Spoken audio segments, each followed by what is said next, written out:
Bientôt 11 heures sur LCI, place à la confrontation d'idées avec nos invités politiques. À la une de l'actualité, le retrait des troupes françaises et européennes du Mali, c'est désormais officiel. Emmanuel Macron l'a acté ce matin face à la menace djihadiste. La France a-t-elle raison de partir? Nous allons en débattre. La levée du pass vaccinal fin mars, il faut l'envisager, dit le professeur Jean-François Delfraissy, car nous sommes en train d'en finir avec Omicron, précise le président du conseil scientifique. Mais peut-on en finir dès maintenant avec les contraintes sanitaires à l'heure où les Français n'en peuvent plus? Là aussi, le débat est ouvert.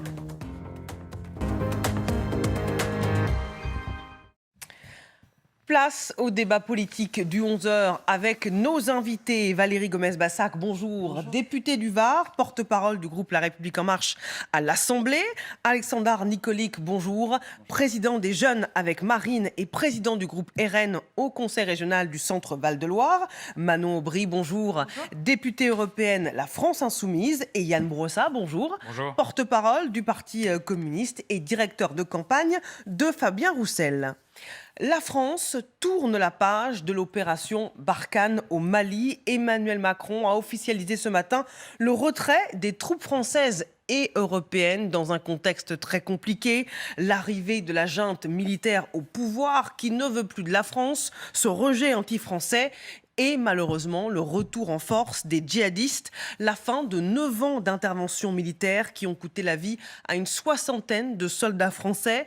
Le président récuse le terme d'échec et précise que les opérations anti-djihadistes vont se poursuivre au Sahel.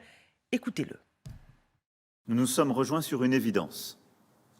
Nous ne pouvons pas rester engagés militairement aux côtés d'autorités de fait dont nous ne partageons ni la stratégie ni les objectifs cachés. C'est la situation à laquelle nous sommes confrontés aujourd'hui au Mali. Le gouvernement a-t-il raison d'acter le retrait de la France avec ses partenaires européens du Mali? Qui veut commencer? Je vous laisse. Moi, je veux bien prendre la parole. Alexandre Nicolic pour le RN. Oui, la France a raison de se retirer. Il y a un contexte que vient d'évoquer monsieur Macron, qui est le changement de président au Mali, avec un gouvernement qui nous est plus hostile.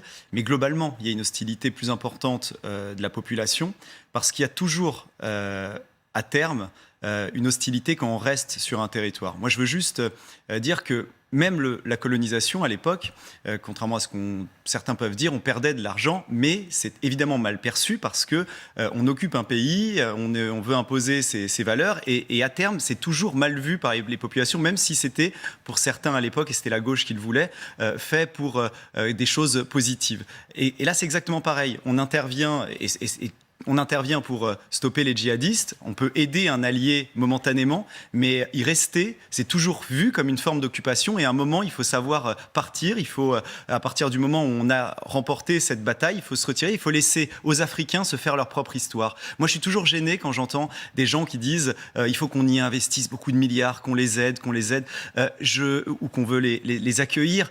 Moi, je crois que les Africains ne sont pas des sous-hommes, comme certains peuvent peut-être le penser, et qu'il faut arrêter avec ce paternalisme. Je pense qu'au Mali et ailleurs, il faut avoir des partenariats avec des pays, mais parler d'égal à égal. Départ, hein. Bien sûr, et c'est ce que je vous dis, parler d'égal à égal, aider sur des conflits précis, mais ensuite laisser à l'Afrique se faire sa propre histoire et laisser au gouvernement africain une forme d'indépendance enfin. Yann Brossa. D'abord, je pense qu'il faut évidemment avoir une pensée pour nos militaires qui sont présents actuellement, et en particulier les militaires qui ont perdu la vie au Mali. Ensuite, la présence de la France, au départ, elle a été utile. Et d'ailleurs, elle était plébiscitée par les Maliens. Et elle s'est faite à la demande du gouvernement malien. Donc cette réalité-là, il faut la reconnaître. Sauf qu'il faut aussi reconnaître une autre réalité, qui est que nous nous sommes enlisés.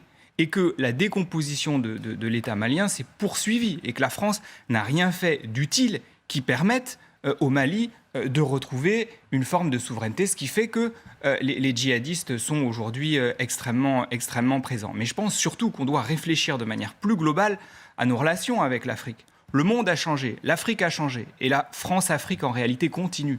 Et notre comportement vis-à-vis de l'Afrique continue à être basé sur ce vieux logiciel-là. Et donc c'est avec ça qu'il faut rompre. Quand on voit qu'il y a encore quelques semaines, Nicolas Sarkozy et Yannick Bolloré étaient dans le bureau d'Alassane Ouattara pour négocier la fin des concessions de Bolloré aux Italiens. Bref, on fait du business sur leur dos. Et toutes ces logiques-là, c'est le terreau sur lequel le djihadisme aujourd'hui prospère. Et c'est avec ça qu'il faut rompre. Est-ce un échec pour la France ? C'est un désastre qui était prévisible, je crois. Après près de 10 ans de guerre, vous l'avez rappelé, quel est le bilan ? C'est presque 60 morts, soit 53... 58. On est arrivé à 58 qui sont décédés sur la terre malienne. On a plusieurs milliards d'euros qui ont été dépensés dans cette guerre. C'est, je crois, 3 millions par jour. On a créé du ressenti au Mali, puisque aujourd'hui, la présence française n'est pas la bienvenue. Et ce ressenti, c'est le fruit de ces 10 ans de mobilisation. Et au final, la vraie question qu'il faut se poser, c'est pourquoi on était là ? Et au final, on a eu du mal à avoir, y compris ce cadre démocratique. C'est quelque chose que nous avons demandé à plusieurs reprises à l'Assemblée nationale, qu'il y ait un vote, qu'on associe les représentants de la nation, qu'on puisse aussi associer dans la reconstruction de la souveraineté au Mali. Et au final, moi, j'ai le sentiment qu'on ne sait plus vraiment pourquoi on était là et qu'on part la tête baissée sur un véritable échec qui fait écho peut-être aux échecs militaires de ces dernières années en Afghanistan, en Libye, des autres interventions militaires au niveau international et qui questionnent ces méthodes d'intervention-là et qui prospèrent en effet et qui sont éminemment liées aussi à des volontés et des interventions économiques qui, je crois, on est en droit d'interroger aujourd'hui. Le terme d'échec, le président l'a récusé ce matin en conférence de presse. Écoutons-le. Je récuse complètement ce terme, pour plusieurs raisons. La première, que se serait-il passé en 2013 si la France n'avait pas fait le choix d'intervenir ? Vous auriez eu, à coup sûr, un effondrement de l'État malien. C'était ce qui était en train de se préparer. Au mieux, une partition, avec un califat territorial. Au pire, la prise de contrôle de l'intégralité du Mali par ces groupes terroristes.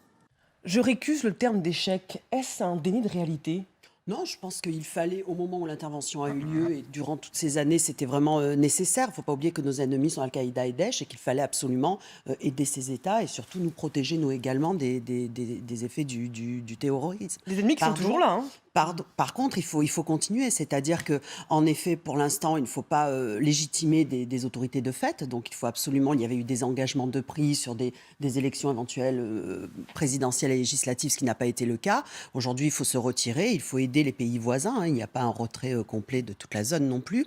Mais en tout cas, en effet, au niveau du Mali, c'est temps de se retirer pour montrer qu'on ne peut pas légitimer le coup d'État et tout ce qui s'est passé par la suite. Mais ce qui est assez curieux et peut-être difficile à comprendre pour ceux qui nous regardent ce matin, c'est que le gouvernement français, ça avait démarré sous François Hollande, avait justifié l'opération Barkhane, donc on reste pour aider le gouvernement malien à faire sa transition et aussi pour lutter contre le djihadisme.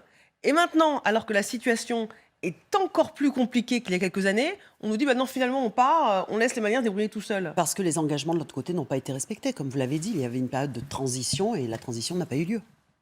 Mais est-ce qu'on ne met pas en danger aujourd'hui les Français en laissant un pays clé dans cette zone du Sahel qui est très compliquée être en proie aux djihadistes ? Parce que là, il ne cesse de prospérer dans le pays.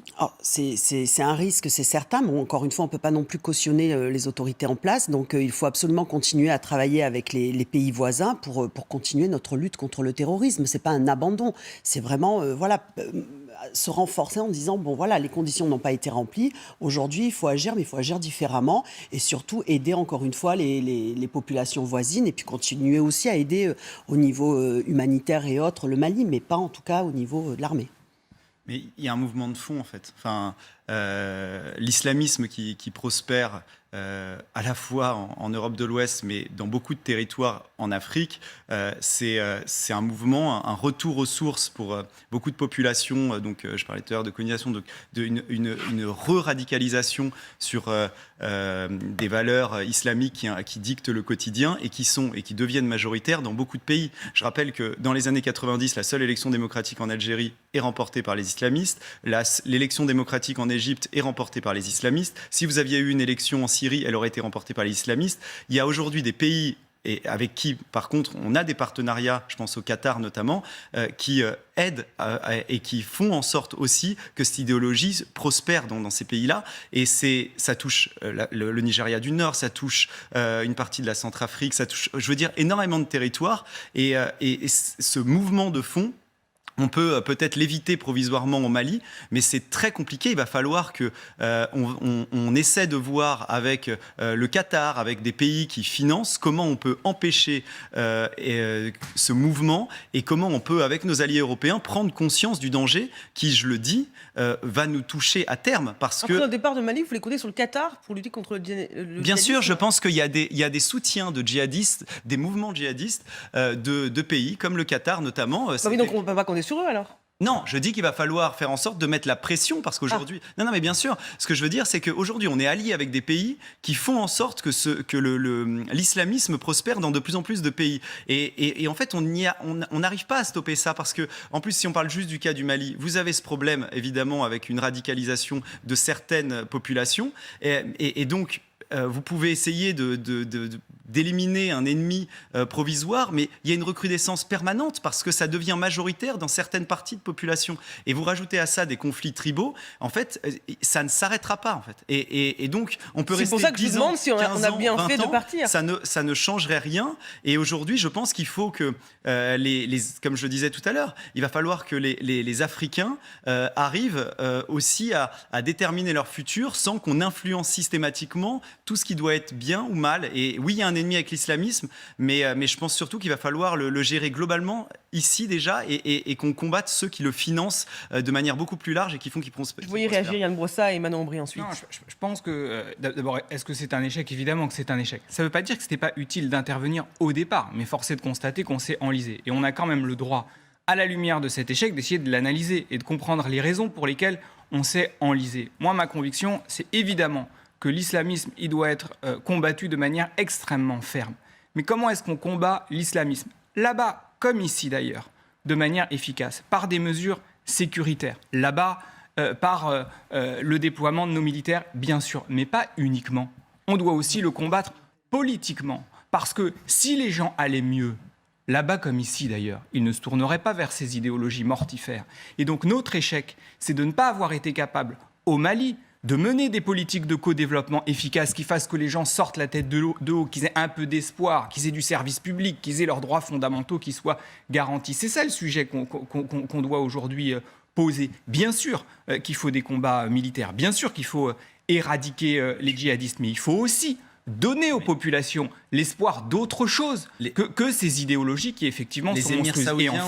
Et enfin, la question de la politique étrangère, la question de notre politique vis-à-vis des États du Golfe est une vraie question. Et oui, il y a une hypocrisie de la France. Parce qu'on ne peut pas dire d'un côté qu'on combat les islamistes et de l'autre continuer à baiser les babouches de tous les pétromonarques du Golfe qui sont complices de ces idéologies-là. D'accord avec le reste, ce point, mais alors. tout le monde devrait être d'accord sur cette réalité-là. C'est la réalité.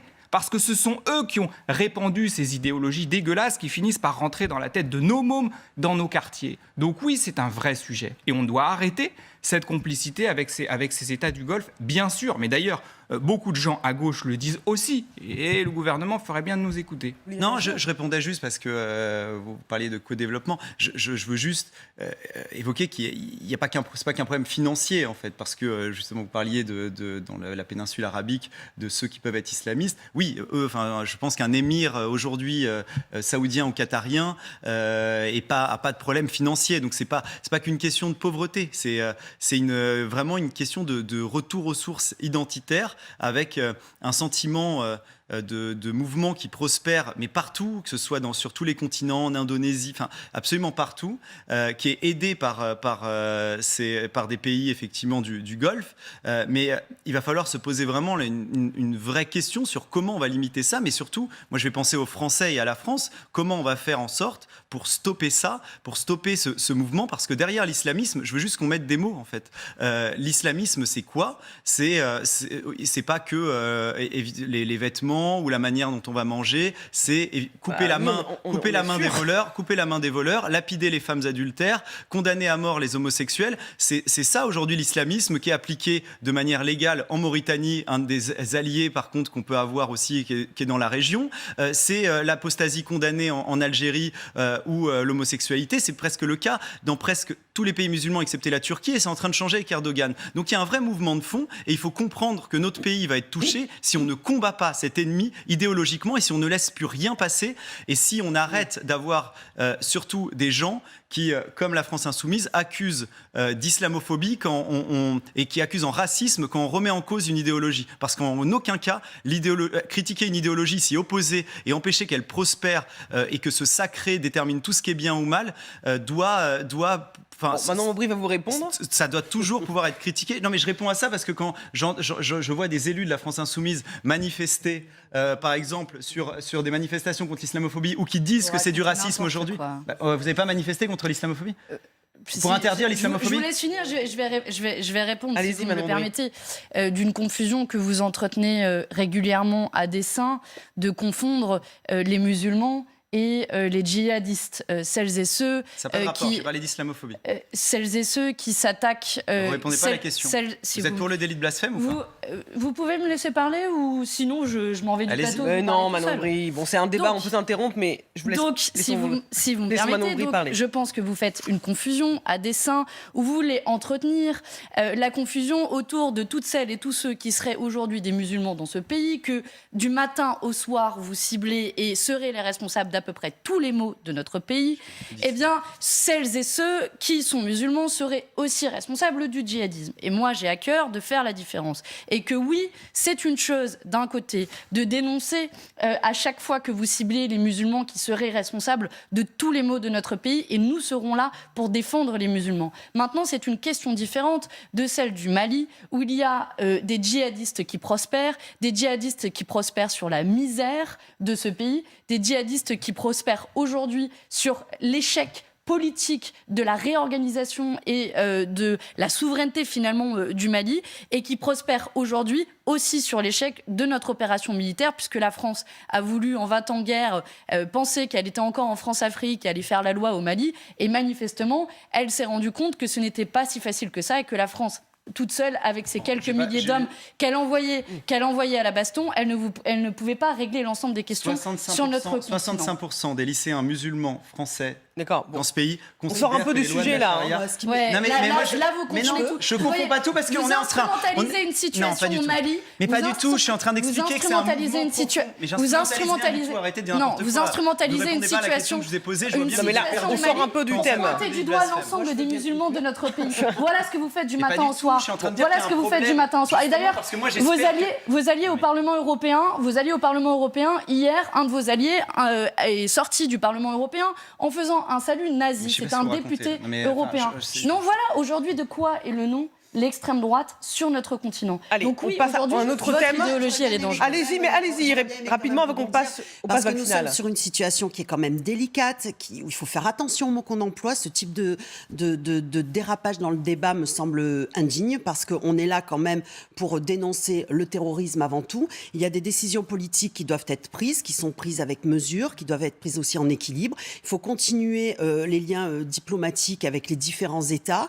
Il faut surtout ne pas les abandonner, parce qu'il y a des raisons humanitaires, des raisons sociales, mais il y a aussi surtout les raisons de paix au niveau international. Donc continuons comme ça, essayons de rallier avec nous d'autres personnes pour essayer d'aider ces États et nous aider également, parce qu'il y a des conséquences sur nos pays, et surtout ne pas faire de dérapage et de ne pas schématiser, de tomber sur d'autres thématiques qui me semblent plus éloignées. Non, mais l'islamisme là-bas ou ici, c'est lié, madame. Voilà, mais si vous comprenez pas qu'il y a un mouvement de fond qui est international, idéologie dangereuse. Mais de toute façon, je veux dire, quel que soit le thème, tomber toujours là-dessus. Non, mais là, c'est impossible. Mais on parle d'islamisme. On est intervenu en disant justement qu'on voulait pas que ça nous touche. À l'époque où il y avait des attentats. Et je rappelle juste que le terrorisme, c'est juste une des branches de l'islamisme. Mais il y a l'islamisme conquérant spirituellement. Et il est en train de gagner nos jeunes, en fait, aujourd'hui. Et moi, je pense aussi à la France. Désolé. Oui, il y a un problème au Mali. On est en train d'en parler depuis tout à l'heure. Mais quand on parle de ce sujet-là, il faut aussi parler au futur de la France et aux conséquences que ça va avoir dans notre manière de vivre. Sur le délit de blasphème, blasphème, sur la manière dont on traite les homosexuels, sur les droits des voilà, femmes. Là, on en est Mais pas c'est là. lié, madame, en fait. Le problème là est beaucoup plus grave, beaucoup plus profond. Il faut Ah, c'est surtout plus profond que ça il faut surtout pas abandonner ces étapes. C'est un pour le détail ce bien que je suis en de train tous. d'évoquer là. Non, c'est que Que vous nos faites jeunes des ont d'autres amalgames, préférences de vous faites valeurs, des c'est un amalgames, détail. on est Oui, ça, enfin, on est c'est vrai que c'est sur la table, un autre sujet. Des amalgames. Passons à une mesure très concrète qui touche au quotidien des Français, le pass vaccinal. La fin du masque dans un mois, la levée du pass vaccinal d'ici la fin mars, c'est possible, nous dit le professeur Jean-François Delfrécy ce matin dans les colonnes du Parisien.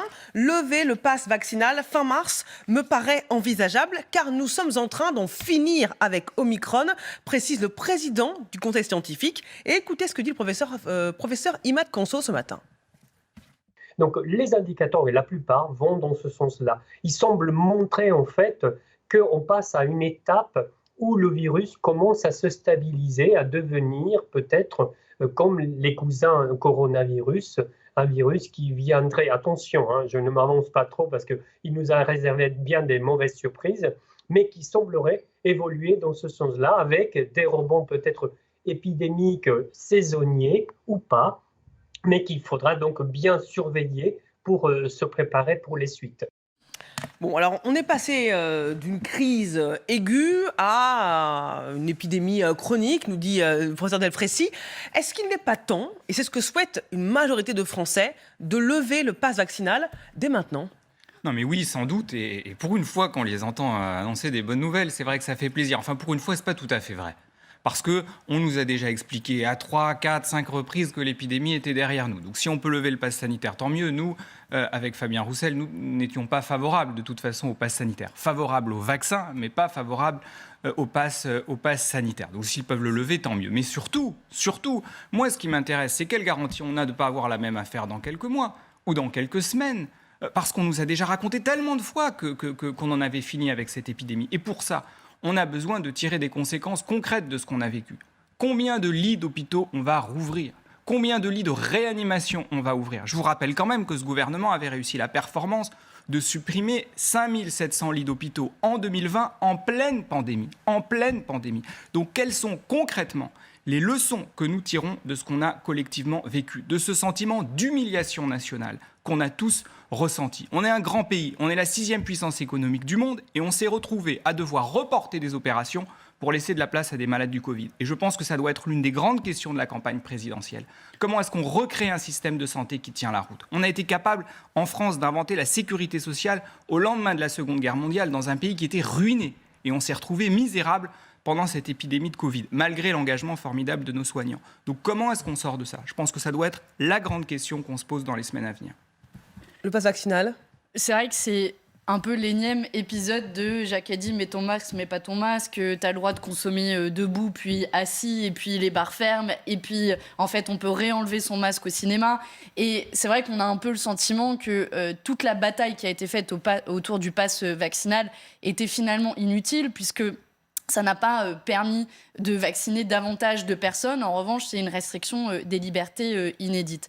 Et ça a quand même poussé des gens à se vacciner. On a vu les 200 000 injections par semaine, vous avez notamment vu, chez les primo-vaccinés. Là, le 14 février, c'était la date un peu couperée si vous n'aviez pas votre 3e dose et vous perdiez votre passe vaccinal. C'est plusieurs millions de personnes qui ont perdu leur passe vaccinal et qui ne se sont pas fait vacciner pour autant. Donc je ne suis pas sûre que c'est le meilleur moyen de faire vacciner les gens. Là, on en a fait la démonstration. Et puis surtout, même des scientifiques interrogent l'utilité du pass vaccinal puisqu'on a cru qu'on était tous protégés, on enlevait nos masques et donc au final, ça n'empêchait pas de se faire contaminer et on en a tous fait l'expérience puisqu'on a été nombreux à être contaminés malgré le pass vaccinal. Maintenant, c'est vrai qu'on a tous envie de sortir de ça. On a tous envie de retrouver une vie normale. On se souvient à peine, toutes et tous, que c'était une vie normale. Et on a envie d'espoir, on a besoin de cette perspective-là. Mais c'est vrai que si on veut éviter de retomber dans les mêmes difficultés, il y a évidemment la question de l'ouverture du nombre de lits dans les hôpitaux. Mais je vais au-delà. Je me souviens du président de la République qui a dit que notre pays a tenu sur ces femmes et ces hommes, ces fameux premières de cordée. Et je dis volontairement premières parce que c'est majoritairement des métiers à forte prédominance féminine et qui aujourd'hui continuent à aller dans la rue, ces aides-soignantes, ces infirmières qui sont sous-payées dans notre pays. Et moi, j'ai honte que dans la 6e puissance économique mondiale, en moyenne, des aides-soignantes, certaines touchent moins que le SMIC pour celles qui ne font pas de temps plein, ou soit au SMIC, alors que c'est sur elles que notre pays a reposé pendant que de nombreuses personnes pouvaient faire notamment Il du faut revaloriser télétravail. des Et soignants. ça doit être une des leçons principales de cette crise Mais le sanitaire. pass vaccinal, on l'arrête dès maintenant? Oui, je pense qu'on peut l'arrêter dès maintenant. De nouveau, il n'a pas prouvé son utilité. La date du 14 février, des gens ont perdu leur passe, ils ne sont pas fait vacciner pour autant. Et aujourd'hui, c'est d'ailleurs ce que disent les scientifiques, c'est qu'on doit se tourner en priorité vers les personnes qui sont fragiles. Et ces personnes fragiles-là, s'assurer que les gestes barrières continuent à être respectés et que celles qui ne sont pas encore vaccinées puissent l'être en effet. 71% des Français sont favorables à une levée du pass vaccinal anticipée. Eux qui avaient pourtant soutenu majoritairement ce pass vaccinal, preuve qu'il y a un ras-le-bol généralisé. Est-ce qu'il n'est pas le temps de l'arrêter dès maintenant? Alors tout d'abord, oui, il y a un ras-le-bol généralisé, mais nous aussi, hein, si on pouvait vivre normalement, on signe tout de suite. Que ce soit le pass sanitaire ou le pass vaccinal, ce sont des contraintes, mais c'était des contraintes nécessaires, utiles, qui ont permis d'éviter à nouveau d'arrêter l'économie, d'éviter de reconfiner. Il faut regarder quand même ce qui se passe dans les autres États pour voir que malgré tout, ça a permis d'accélérer la vaccination, de pouvoir continuer à vivre correctement, pour pas dire normalement, parce que c'est vrai qu'il y a quand même eu des restrictions. Bon, ça fait quand même plusieurs semaines maintenant que Olivier Véran, Gabriel Attal disent on espère y arriver mi-mars, fin mars, début avril. Bon, j'espère que ça sera le cas, mais il faut surtout écouter les scientifiques. Ce ne doit pas être un instrument politique, ce ne doit pas être une utilisation politique qui doit être faite. Il y a des vies humaines en jeu, donc il faut quand même faire attention. Et puis faire attention, toujours surveiller qu'il n'y ait pas aussi un nouveau variant. Donc certes, ça n'évite pas la contamination, mais ça évite les cas graves. Et j'espère en effet que nous allons aller vers une levée. Le calendrier qu'on évoque, justement, ça montre que c'est plutôt un instrument électoral. Il faut être raisonnable, en fait.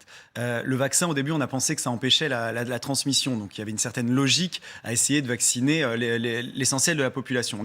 On a compris ensuite que ça empêchait surtout les formes graves. Donc, il fallait cibler les personnes qui sont à risque, qui peuvent se retrouver en lit de réanimation ou qui peuvent mourir, tout simplement. On a mis en place le pass vaccinal au moment où on avait déjà compris tout ça. Et en plus, on empêche les gens de se faire tester, des plus jeunes notamment qui peuvent le transmettre à des personnes fragiles. Pourquoi je dis qu'on les empêche? Parce que psychologiquement, on leur dit « mais vous êtes vaccinés, il n'y a rien à craindre ». Je peux en parler, j'ai eu 3 fois la Covid en étant vacciné. Eh bien, justement, si on veut empêcher la transmission de la Covid, il fallait, pour les plus jeunes surtout, inciter à faire des tests, à s'isoler, plutôt que de vacciner les plus jeunes. Juste sur parce que les autres ont pu l'évoquer, sur le système sanitaire. Promis, parce qu'il y a un vrai problème. On poursuit ce débat après la pause, promis. Okay. Parce que là, vous avez envie de répondre. On poursuivra ce débat après la pause, c'est promis. Et on parlera aussi de Jean-Luc Mélenchon après les déclarations tonitruantes de Ségolène Royal qui lâche Anne Hidalgo pour voter utile, voter Mélenchon. Acteur de l'économie locale, vous avez le droit d'être accompagné par une banque qui comprend vos enjeux. Votre programme avec la Banque Postale. Ah oui, t'as fait installer une caméra? Oui, on a fait installer l'alarme Vérissure depuis que la maison de Sonia s'est fait squatter. Ils font quoi, Vérissure, s'il y a un squat? Comme pour un cambrioleur, ils font appel aux forces de l'ordre. C'est rassurant, ça. Ouais, carrément. Rendez-vous sur vérissure.fr pour demander votre devis en moins d'1 minute. Et profitez dès maintenant des frais d'installation offerts. Avec Krups, préparer votre café n'a jamais été aussi intuitif. Un café parfait, comme vous l'aimez. Les nouvelles machines à café Intuition. Krups. Les enquêtes de Ricochet. Enquête, suspense, humour, découvrez ou redécouvrez le plus célèbre des reporters détectives dans une collection pour toute la famille. Le numéro 1, Traquenard au Havre, 2,99 € seulement chez votre marchand de journaux. Adèle se sent libre et légère. Légère. Surtout depuis que ses loyers, eux, tombent tous les mois sans souci de gestion. C'est bon la liberté. Hein, Adèle? Investissez avec Domitis Invest et percevez vos loyers, que votre bien soit occupé ou non. Domitis Invest. Investir l'esprit libre. Nuit sous la couette ou nuit aux toilettes? Contre les troubles urinaires masculins, prenez Prostamol. No Problémol. Prostamol, une capsule par jour. Prostamol contient un actif 100% naturel, l'extrait de céréales noires et pinces qui contribue au maintien de la fonction urinaire normale. Prostamol, à prendre pendant 3 mois. Prostamol, No Problémol. Je souhaitais connaître la valeur de ma voiture. La réponse, vendezvotrevoiture.fr. Je suis allé sur leur site et j'ai très rapidement reçu une offre ferme. Le prix était meilleur que prévu. Du coup, j'ai déposé ma voiture dans une de leurs agences et je l'ai vendue.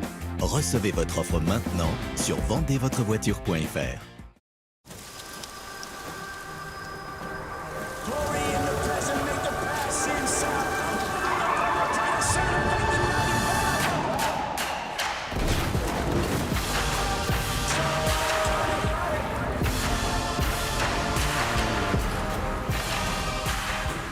Le monde devient plus grand quand on peut tous participer. Cisco salue l'entrée du breaking aux Jeux Olympiques de Paris 2024 et connecte le monde en toute sécurité. L'instinct. Une fulgurance qui nous pousse à agir. Un battement de cœur, une émotion brute. Constamment, nous devons nous réfréner.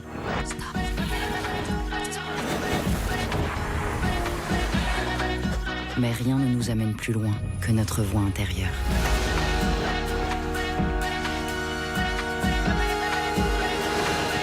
Nouvelle Cupra Born, 100% électrique. On va régler ça une bonne fois pour toutes. Au fait, pour la fuite chez vous, vous pouvez aller sur mesdépanneurs.fr, les yeux fermés. Ah ok, merci beaucoup. Réparer, rénover, les yeux fermés avec mesdépanneurs.fr. Quelle journée j'ai passée.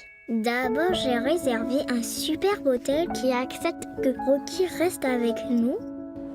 Ensuite, nous sommes allés déjeuner entre filles.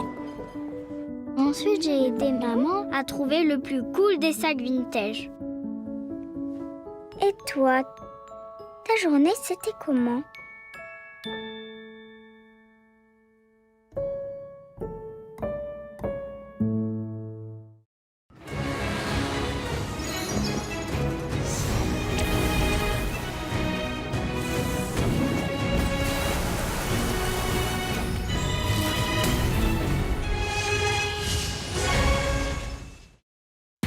Je souhaitais connaître la valeur de ma voiture. La réponse, vendezvotrevoiture.fr. Je suis allé sur leur site et j'ai très rapidement reçu une offre ferme. Le prix était meilleur que prévu. Du coup, j'ai déposé ma voiture dans une de leurs agences et je l'ai vendue. Recevez votre offre maintenant sur vendezvotrevoiture.fr.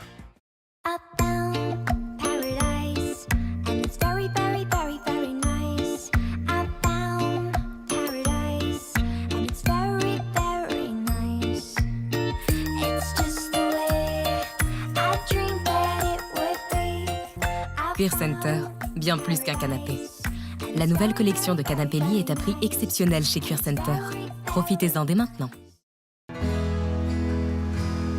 Une croisière qu'Atlante, c'est réinventer sa vie. S'imaginer un nouveau destin. Toucher enfin à son rêve.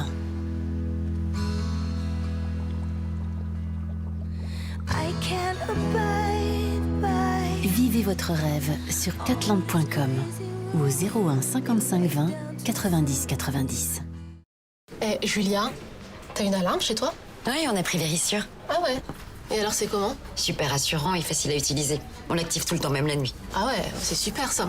Tu devrais vraiment aller sur leur site. Mais oui, t'as raison. Rendez-vous sur vérissure.fr pour demander votre devis en moins d'1 minute. Et profitez dès maintenant des frais d'installation offerts. La French à fond, elle en veut toujours plus. Plus de pouvoir d'achat, plus d'assurance et en plus des cartes solidaires. En ce moment, les 6 premiers mois à 2,90 € par mois, puis 6,90 €. La French Bank, gérez mieux, profitez plus. Ouvrez un compte en 5 minutes en bureau de poste ou sur mafrenchbank.fr. Acteur de l'économie locale, vous avez le droit d'être accompagné par une banque qui comprend vos enjeux. Votre programme avec la Banque Postale.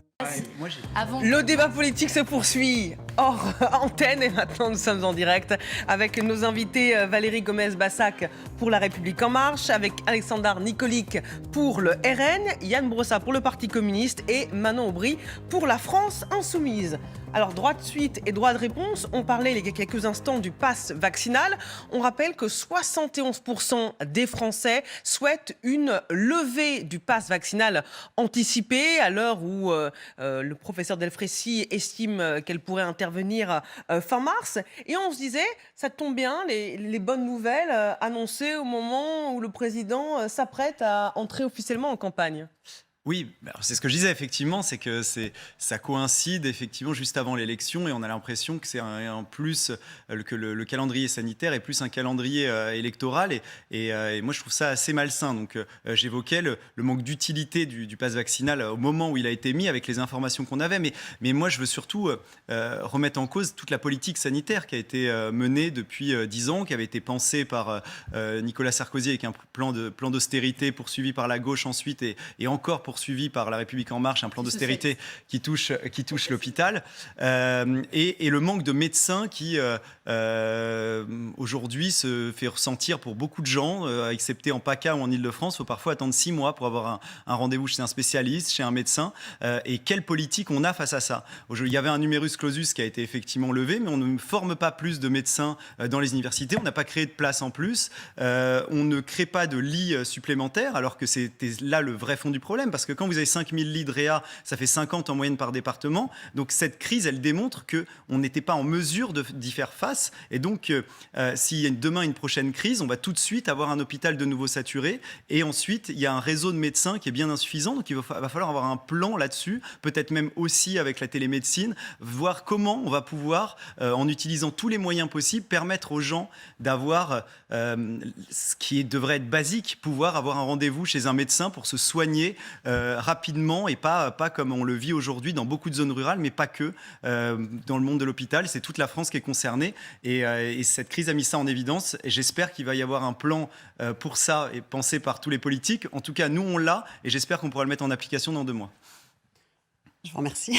Valérie Gomez-Bassac, vous répondez? Oui, je réponds. Donc, il est vrai qu'il y a eu un désinvestissement de la santé durant des années, mais on ne peut pas nous reprocher de ne rien avoir fait. Donc, certes, il faut continuer les efforts. Il y a eu Ségur de la santé quand même comme plan. Il faut continuer. Moi, je le vois sur une zone rurale qui est Brignoles, sur ma circonscription, où il y a eu beaucoup d'argent de mise sur l'hôpital public, où on essaie d'aider, où il faut continuer sur la suppression des lits au moment de la crise Covid. Alors, il n'y a pas eu que des suppressions de lits, il y a eu aussi des transformations de lits parce que c'était nécessaire. Et il y a eu, c'est vrai, des lits de supprimés. Je ne vais pas avoir un faux discours par manque de personnel. Parce qu'en fait, quand vous ouvrez un lit, il faut aussi les personnes qu'il y a autour. Donc la fin du numerus clausus, excusez-nous, c'est quand même, on est quand même à l'initiative et il fallait faire. Bah non, vous savez combien de temps d'années? Ça met 8 ans, madame. Bah merci, je sais, j'ai fait des études, donc je sais le temps qu'il faut. Mais madame, justement, c'est ce que je vous dis. Mais il n'y en a pas plus je peux continuer, merci. En première année. Donc il faut absolument continuer à permettre davantage de recrutement, donc d'ouvrir davantage de places dans les universités. Ah oui. Il faut aussi que tout le monde joue le jeu, parce que ça, c'est pas que du politique, c'est aussi en interne, ceux qui sont responsables des ouvertures de places dans les universités jouent le jeu, et c'est vrai qu'il y a encore des blocages, et il faut continuer en ce sens pour permettre en effet un meilleur maillage du territoire en termes de santé. Mais de là à dire c'est une catastrophe, on n'a rien fait, non, il faut continuer à faire, parce que c'est vrai qu'il faut continuer à revaloriser les salaires, il faut continuer à faciliter aussi l'installation des médecins, c'est pas évident en milieu rural, il faut les aider en ce sens, et je pense qu'on va un peu dans le bon sens, mais qu'il faut continuer. Ah, écoutez, on imagine que la santé sera un des thèmes de la campagne qui va vraiment démarrer quand le président sera officiellement candidat. Bientôt. Je pense aussi, je ne connais pas son programme, je ne connais pas encore mon candidat, mais je l'espère. Mais en tout cas, ça a été la priorité de ce quinquennat et ça restera une priorité. On continuera en ce sens et il faut continuer à accélérer, mais il fallait d'abord restructurer. Le bilan quand même d'Emmanuel Macron sur ce quinquennat, c'est la fermeture de 20 000 lits d'hôpitaux. Donc c'est ça dont il devra rendre des comptes dans les 2 mois qui viennent pour les élections. On en reparlera. Venons-en à cette attaque cinglante de la part de l'ancienne finaliste du PS à la présidentielle, Ségolène Royal, qui estime qu'au vu des sondages, Anne Hidalgo ferait mieux d'arrêter. Elle estime qu'à gauche, le vote utile, c'est Jean-Luc Mélenchon. Voilà ce qu'elle dit Ségolène Royal. Et écoutez ce matin la réponse d'Olivier Faure, le patron du PS. Je ne sais pas si c'est la bonne boussole, Ségolène Royal. En fait, Il y a quelques jours, elle disait qu'elle pouvait soutenir Valérie Pécresse. Il y a 5 ans, elle a soutenu dès le premier tour Emmanuel Macron. Il y a 3 ans, elle voulait conduire une liste aux européennes avec Yannick Jadot. Donc, je ne suis pas sûr que ce soit exactement, en fait, la meilleure façon de se guider. Le vote utile à gauche, c'est Mélenchon? Ça fait plaisir pour Fabien Roussel, Yann Brossat. Vous savez, moi, je m'en tiens à ce que Jean-Luc Mélenchon disait du vote utile en 2017. Il disait, si vous abandonnez vos convictions en allant aux urnes, ne vous attendez pas à les retrouver en sortant. Mais moi, je pense que le vote utile, on nous a fait le coup à chaque fois. À chaque fois, on a expliqué aux gens qu'il fallait voter tactique. À chaque fois, on a expliqué aux gens qu'il fallait voter pour le mieux placé, comme on joue au PMU. Et le résultat, c'est que le vote utile, à chaque fois, il s'est révélé inutile. Donc moi, je pense qu'on a au contraire besoin d'un peu de sincérité. Vous savez, quand je vois Ségolène Royal, quand je vois les ralliements aussi à l'extrême droite, j'ai le sentiment d'un énorme mercato. J'ai le sentiment de plein de magouilles dans tous les sens. Et je pense que les Français, ils n'aiment pas ça. Ils ont envie de gens qui portent des convictions et qui les portent avec sincérité. Et j'ai la fierté de soutenir un candidat qui est sincère et qui porte des convictions. Une gauche populaire. Une gauche qui ne vous explique pas tous les matins comment il faut manger, comment il faut se déplacer, qui ne vous fait pas la morale, mais qui propose des solutions pour que les gens modestes puissent vivre mieux. Et je pense que cette sincérité-là, on en a besoin. Je ne dis pas que Ségolène Royal n'est pas sincère. Moi, j'ai quelques doutes. Mais ce que je pense, c'est qu'on a besoin de cette sincérité. Et je dis aux gens, votez pour celui qui correspond le mieux à ce que vous pensez, à ce que vous ressentez. Votez avec votre cœur, avec votre tête, au lieu de vous faire des nœuds dans le cerveau en vous demandant qu'est-ce qui est le plus utile et qu'est-ce qui est le plus tactique. Jean-Luc Mélenchon a remercié Ségolène Royal pour son soutien dans un message sur Twitter. Je remercie Ségolène Royal pour ses mots de rassemblement à l'égard de ma candidature. Son mérite est d'autant plus respectable car je sais que son soutien n'est pas un ralliement. Je lui en suis donc très reconnaissant. Oui, je pense que ce que dit Ségolène Royal, c'est en réalité ce que beaucoup pensent. Et d'ailleurs, je l'ai entendu dit par des éditorialistes sur votre plateau, sur LCI, mais aussi sur d'autres chaînes, on ne va pas se mentir. Vous n'êtes pas en négociation avec Ségolène Royal pour une circonscription, comme le dit Olivier Faure? Je vous rassure, nous ne sommes pas en négociation, on l'a appris comme tout le monde quand on a vu son interview. Mais en réalité, aujourd'hui, ce qui est en train de se passer, c'est qu'il y a une véritable dynamique autour de Jean-Luc Mélenchon. Il y a des meetings qui sont remplis comme celui de Montpellier dimanche dernier avec 8000 personnes. Il y a un programme qui s'appelle l'Avenir en commun, qui est en circulation depuis plusieurs mois maintenant, qui vient d'être mis en ligne, qui a été avant ça distribué vendu à plus de 150 000 exemplaires et qui a le mérite de la clarté et pour le coup de la sincérité sur un programme de rupture avec le gouvernement et le président des riches de ces 5 dernières années. Maintenant, comment on fait ça ? La réalité, c'est qu'aujourd'hui, Jean-Luc Mélenchon est le seul à gauche qui est capable d'accéder au second tour. Et donc, si on croit véritablement au SMIC à 1 400 €, si on croit véritablement à des écarts des salaires maximum de 1 à 20, si on croit véritablement à l'investissement dans les énergies renouvelables, si on croit véritablement à la 6e République, alors, si on veut véritablement transformer la vie des gens, il faut arriver au pouvoir. Et pour arriver au pouvoir, il faut aujourd'hui se regrouper autour de celui qui a le plus la capacité de le faire. Et je vais vous raconter juste une anecdote en arrivant ici à LCI. En bas, à la sécurité, il y a un agent de sécurité qui m'a reconnu et qui m'a dit « Ah oui, c'est bien, Jean-Luc Mélenchon, il faut vraiment qu'il fasse campagne. J'y crois. » Et c'est assez rare dans une campagne politique qu'ils disent « Cette fois-ci, j'ai vraiment envie qu'il y arrive. » Et pour l'instant, vous n'êtes pas du tout au port du second tour. Il y a le chef de l'État, Marine Le Pen, Éric Zemmour, avec Valérie Pécresse. Dans les sondages, on est environ à 2 points. Le dernier IFOP, c'est 12%. La barre d'accès au second tour... En 5e position, Jean-Luc Mélenchon, pour l'instant. On est très, très loin de la qualification second tour. C'est aujourd'hui le seul candidat de gauche qui peut accéder au second tour et qui peut véritablement être en capacité de changer la vie des gens. De toutes ces propositions dont on parle, de les mettre en œuvre.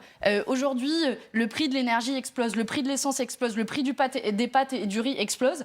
Jean-Luc Mélenchon au pouvoir, au mois de mai prochain, les prix de ces produits de première nécessité sont bloqués. Voilà comment concrètement on va changer la vie des gens et créer de l'enthousiasme aussi. Si les électeurs de gauche se disent qu'ils vont voter utile, qu'ils vont voter pour lui ? Alors déjà, il n'y a pas 2% d'écart, on peut le voir là, mais moi, ce qui me fait peur, surtout, ce sont les idées de Jean-Luc Mélenchon. C'est les changements et les reniements de toute cette gauche. Je reviens juste sur les propos que vous venez de dire sur le prix de l'énergie. C'est intéressant, vous parlez tout le temps des énergies renouvelables. Votre politique, elle est appliquée en Allemagne. Ça entraîne une augmentation du prix de l'électricité, ça entraîne plus de pollution d'ailleurs, parce que, comme d'ailleurs on est en train de le refaire avec 2 mines de charbon qui vont réouvrir en France, plus vous avez de renouvelables, plus vous avez une énergie inconstante, plus vous avez une énergie chère, ça pénalise nos entreprises. Ça pénalise nos entreprises et ça pénalise surtout beaucoup de Français qui, eux, le constatent depuis 10 ans, l'augmentation du prix de l'électricité. On voit le résultat du nucléaire, tout le monde a pu voir sur sa facture d'électricité comment c'était. Et vous rigolez ou quoi? On a l'électricité la moins chère, justement parce qu'on a le nucléaire. Notre mix énergétique hydraulique nucléaire, mais c'est pas le sujet de fond et c'est pas ce qui me fait le plus peur. C'est un sujet qui préoccupe tout le monde aura pu juger sur sa facture d'électricité. Oui, justement parce qu'on est passé à plus de renouvelables, mais c'est quand même incroyable. Ça n'a rien à voir. Non, mais bien sûr que si, regardez, comparez avec les pays où il y a plus de renouvelables. Comparez les prix de l'électricité, madame, soyons sérieux, juste 2 minutes. Moi, ce qui me fait très très peur quand je parle de renoncement, c'est ce qu'évoque Jean-Luc Mélenchon. J'ai évoqué tout à l'heure les renoncements par rapport à l'islamisme, par exemple. Le fait de manifester et dire on ne peut pas critiquer les religions, on ne peut pas critiquer l'islam. L'islamophobie doit être condamnée, c'est du racisme par exemple. Mais non, le racisme c'est quand on critique quelqu'un pour sa couleur de peau, c'est quand on critique quelqu'un pour son origine. Critiquer une pensée, on peut être RNophobe, on peut être christianophobe, on peut être islamophobe, on peut se moquer, on peut rire de toutes les religions et on peut essayer de limiter justement aussi leur impact. Vous riez plus que d'autres, que les autres. Il y a une religion que vous ciblez particulièrement. C'est fou parce qu'elle retomber sur ce mais bien sûr, parce que c'est un... Quel que soit le débat, le Rassemblement national, c'est les musulmans. Mais non, l'islam, madame, quand 60... Je répète le chiffre que je... La source de tous les problèmes de votre pays. Mais c'est pas tous les problèmes. On peut en parler, mais là, on était sur Mélenchon. C'est un fonds de commerce, mais dites ça aux victimes et dites ça à toutes les populations qui aujourd'hui vivent sous le joug, soit des dealers dans les quartiers, soit des règles islamistes. Parce que c'est aussi dangereux, ce qui est aussi dangereux avec Jean-Luc Mélenchon, c'est quand il s'en prend aux policiers. Et aujourd'hui, quand il dit les policiers seraient dans les quartiers méchants et seraient... Mais vous racontez si vous êtes aussi offensif, c'est peut-être parce que Mélenchon violent. Allez, pas en même temps. Vous avez vu la séquence avec le policier. Vous avez vu cette n'importe séquence terrible avec le policier quand Jean-Luc Mélenchon était très agressif avec lui. Oui, on va refonder la police républicaine du grenier au plafond. Ça, je vous l'accorde, en leur donnant les moyens dont ils ont besoin. Ça, il n'y a pas de problème. Mais vous faites limite croire que la police serait raciste ou que la police ferait des contrôles au il y a eu des dérives. Mais madame, mais vous rigolez. Allez, pas en même temps, s'il vous plaît. Je vais répéter l'exemple que je connais. Pas en même temps. WhatsApp de policiers dans lequel il y a des messages racistes qui se sont échangés. Mais arrêtez de fantasmer en fait. Le vrai problème pour les gens qui habitent des quartiers populaires et 90% et 80. C'est le chômage. S'il vous plaît, là c'est inaudible. Là c'est inaudible. Et Yann Brossat a envie de s'exprimer. Les investissements sont plus importants que dans la ruralité. Mais je vais juste répondre sur la police parce que le vrai problème en termes de danger et pour les gens, c'est justement les dealers qui sont très violents. C'est les dealers qui tuent. 90-95% des homicides qui sont dans les quartiers aujourd'hui et pour qui les parents ont peur, ce sont les dealers qui tuent parce qu'il y a des règlements de compte. Et c'est cette peur au quotidien. En termes de temps de parole, on est bien là. Les points de deal, le meilleur service qu'on peut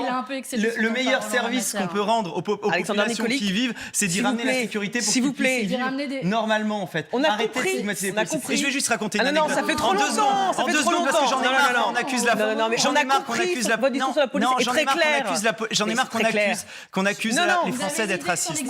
Il nous reste 3 minutes. Valérie Gomez-Massac et Yann Brossat ensuite. J'imagine nos citoyens face à leur écran télé en écoutant ce débat. Je veux dire, ce sont des propos complètement caricaturaux. C'est-à-dire que d'un côté, on a une gauche qui dit avec nous ça ira mieux, on va bloquer tous les prix, tout ira à la baisse, ça ira mieux pour le pouvoir d'achat.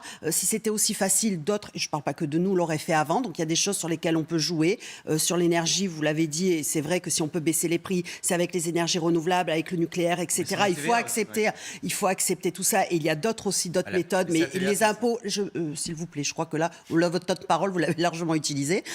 Il faut vraiment continuer à travailler là-dessus. Maintenant, c'est vrai que les ressources fiscales, on en a besoin également parce que ça finance d'autres choses. Mais est-ce qu'il vous fait peur, Jean-Luc Mélenchon? Est-ce que c'est votre adversaire, finalement, le plus franc? Est-ce que c'est lui l'anti-Macron? Moi, je suis déjà pour l'expression, pour la démocratie. Donc, c'est bien que toutes les idées puissent s'exprimer et qu'on puisse s'écouter. Ça, c'est un peu plus compliqué, mais on va quand même essayer. Je pense que c'est vraiment là pour l'instant, je n'ai pas de candidat, donc j'ai pas d'adversaire déjà. J'ai hâte que mon candidat... Vous aurez bientôt un candidat. Oui, j'ai hâte qu'il se déclare également, parce que c'est vrai que j'ai hâte d'entendre un discours équilibré, un discours juste, un discours qui peut être tenu, avec des aléas parfois, comme on a eu nous avec la crise sanitaire, qui a retardé pas mal de choses dans ce qu'on aurait aimé être en place. Mais je pense à maintenant qui est notre adversaire, nous verrons, parce que lorsque je vois les ralliements à gauche, les ralliements au niveau de M. Zemmour et de Marine Le Pen, quand je vois tout ce brassage, je me dis, attendons, il y a encore beaucoup de choses qui peuvent se passer dans les semaines à venir. Yann Brossard. Juste une remarque, parce que je vois bien votre bandeau, Mélenchon, le vote utile à gauche. Il y a une affaire qui ne tient pas la route dans cette histoire. C'est que le vote utile, tel qu'il a été conçu, c'est pas être présent au deuxième tour, c'est gagner au deuxième tour.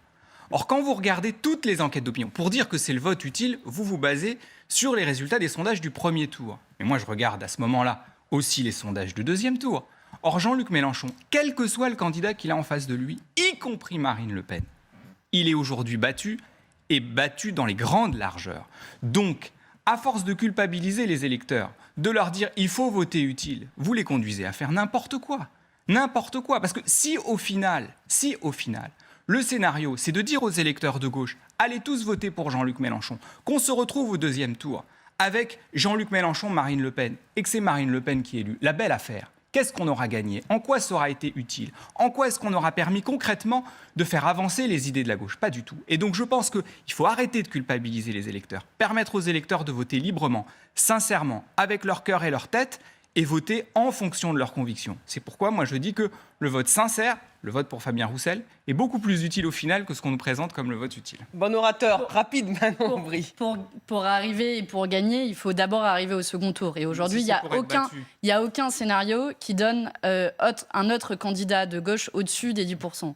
Et aujourd'hui, l'enjeu, c'est comment, si on est sincère dans l'engagement qui est le nôtre, pour changer la vie des gens, pour réduire les écarts de salaire, pour sortir les gens de la pauvreté, de la misère, des services publics qui sont abandonnés, parce que n'en déplaise au Rassemblement national, c'est un des enjeux principaux des quartiers populaires, alors il faut aujourd'hui se regrouper autour de ce projet-là, qui a déjà réuni largement en 2017, y compris avec les communistes. La preuve est qu'on était capable d'avoir un fond d'accord entre nous et de s'entendre sur un certain nombre de propositions. Et donc, si on est sincère sur ces propositions, eh bien, il faut pouvoir être en capacité de les mettre en œuvre pour réussir à changer la vie des gens. Et aujourd'hui, force est de constater que c'est Jean-Luc Mélenchon qui est en meilleure position pour le faire.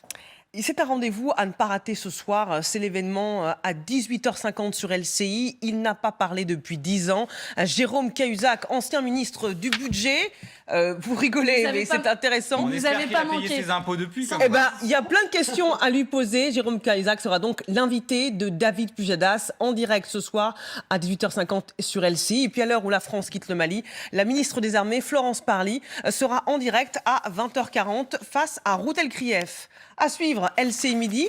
Claire Fournier, quel est le programme ? Bien justement, on va parler du Mali. En effet, à l'heure où la France se retire, le chef de l'État se refuse à parler d'échecs dans la région. Hervé Grandjean, porte-parole des armées, sera notre invité dans quelques minutes.